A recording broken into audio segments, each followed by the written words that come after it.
Ayan. Hi guys, good evening. Welcome to YouTube and you are in the Seaman Discarte channel.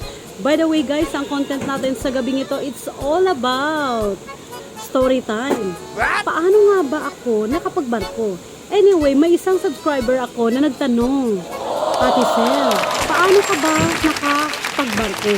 So isang magandang katanungan no, na inyong matutunan lalo na sa mga baguhan pa lang or sa mga gustong magbarko at bago pa lang na hired sa pagbabarko. Learn from the extra, you know? Okay, so paano nga ba ako nakapagbarko? Alam nyo guys, hindi naman talaga ako graduate sa college. Actually, undergraduate lang ako sa kurso kong business management.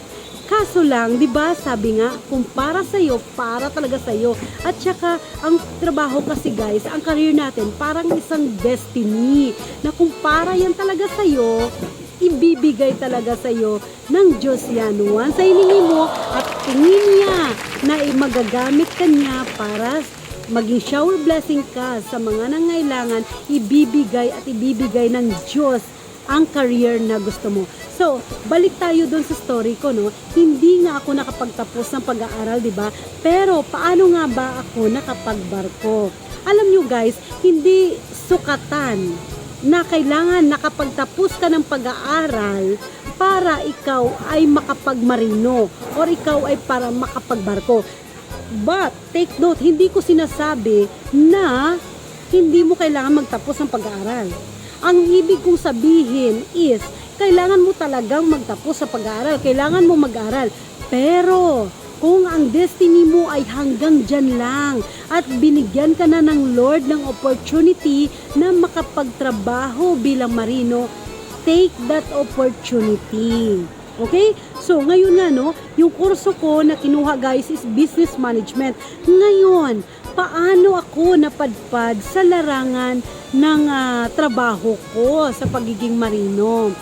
So, ang nagumpisa kasi ako guys na mapangarap talaga akong tao. So, kailangan no, sa buhay kailangan porsigido ka, mapangarap ka. So, sa kakadaan ko, yung establishmento na pinapasukan ko, malapit lang doon sa agency ko ngayon. So, every time na dadaan ako,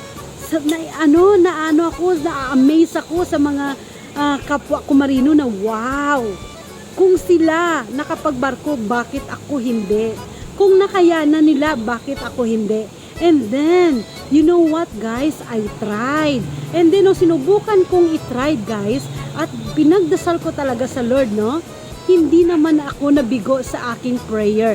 Prayer answered naman. Yun nga, no? Kapag ikaw ay nakitaan ng Diyos na talagang gusto mo, willing ka, porsigido ka, at magamit kanya para sa kanyang kalwalatian, para sa kanyang glory, para sa kanyang blessings, gagamitin niya ang trabaho mo bilang paraan niya upang bahagian ang ibang mga nangangailangan. Okay, so paano ako nakapagbarko guys? Ang dami kong in-applyan. Lahat na alam kong mga agency sa Pilipinas ng mga marino, inalam ko yan from Facebook, kasi noon hindi pa uso si TikTok. So, from Facebook to YouTube, inalam ko yan, Google, lahat ng mga ahensya yan. Talagang ginawa ko guys, pinasahan ko ng CV ko. So, and then, ang tagal pa bago ako na-hired. It takes months of waiting pa. And then, natatakot ako kasi ang sabi nila sa akin, naku, gusto mo maging seaman, kailangan may pera ka dyan. Kailangan may budget ka dyan. Kasi ang pagmamarino nga daw magastos. Pero alam nyo guys, diskarte pa lang kailangan. Kung wala kang pera sa pagmamarino mo, kailangan madiskarte ka. Kailangan gumawa ka ng paraan. Di ba nga may kasabihan, pag ginusto mo may paraan, pag ayaw mo may dahilan, di ba? So dahil gustong-gusto ko guys makapagbarko, kaya ang ginawa ko, kung kani-kanino ako lumalapit, humihingi ng tulong, nangungutang, tapos kung ano yung tingin ko na kaya kong ibenta na meron ako like alahas, gadget, bininta ko para lang makakuha ako or makapag-training ako. So, 'di ba? Sabi nga, 'di ba? Pag gusto mo, may paraan. At pag ayaw mo, maraming dahilan. So, guys, no, sa mga gusto magmarino at bagong hired ng pagiging marino, no, 'di ba? Pag gusto mo yung isang bagay, 'di ba? Pag nakita ng Diyos na magamit kanya sa kanyang glory, sa kanyang kalwalatian, ibibigay at ibibigay niya sa iyo 'yan. At kapag naibigay niya sa iyo 'yan, maging open ka naman, maging willing ka magpaggamit sa kanya. So back tayo doon, no, kung paano nga ba ako nakapagbarko. Guys, napakadali. Huwag ka lang mag-give up. Pag sinabi nilang hindi mo kaya, then huwag mo silang pakinggan. Pag sinabi nilang hindi ka pwede dyan sa pagiging marino, huwag mo silang pakinggan. Pakinggan mo kung ano ang sinasabi ng puso mo. Kung ano yung gusto mo. Dahil ikaw ang higit na nakakaalam sa sarili mo. At kung alam mong may mararating ang ginagawa mo, then go. Hindi masasayang ang paghihirap mo. Basta alam mo yung goal mo, walang imposible sa kanya, guys. Pag hiningi mo sa kanya na gusto mong maging marino, gusto mong maging seaman, walang imposible sa kanya. So yun nga, no, paano ko nakapagbarko? Simple. Hiningi ko sa kanya, binigay niya. 'Di ba? Hindi ako graduate ng pagiging marino. Pero nakarating ako sa posisyon na ganito kasi dahil nagsikap ako, nagtrabaho, pinakita ko sa Lord na karapat-dapat akong gamitin niya upang maging shower of blessing. Blessing sa pamilya, sa mga nangangailangan. Okay?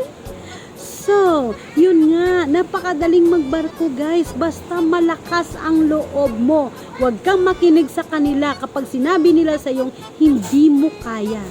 Tandaan mo, ang magdadala sa success, sa tuktok ng success, walang iba kundi ang sarili mo, hindi ang ibang tao. Okay? So, once again, ano man ang gagawin mo sa buhay mo, plano mo, idulog mo sa Diyos, and then, pursue mo. Okay, go.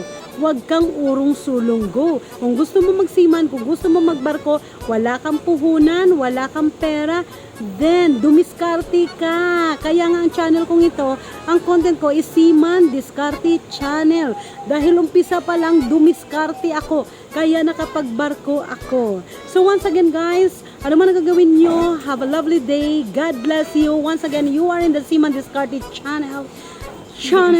At kung hindi ka pa nakapag-subscribe, please don't forget to share, like, and subscribe my YouTube channel, guys. At kung ikaw naman ay nasa loob ng barko at first timer ka sa doon at feeling mo give up ka, huwag, mag-pray ka lang, okay? Tandaan, hindi natutulog ang Diyos. God bless you, mga kabaro. Matatapos nyo rin ang kontrata nyo. Bye-bye! Bon voyage!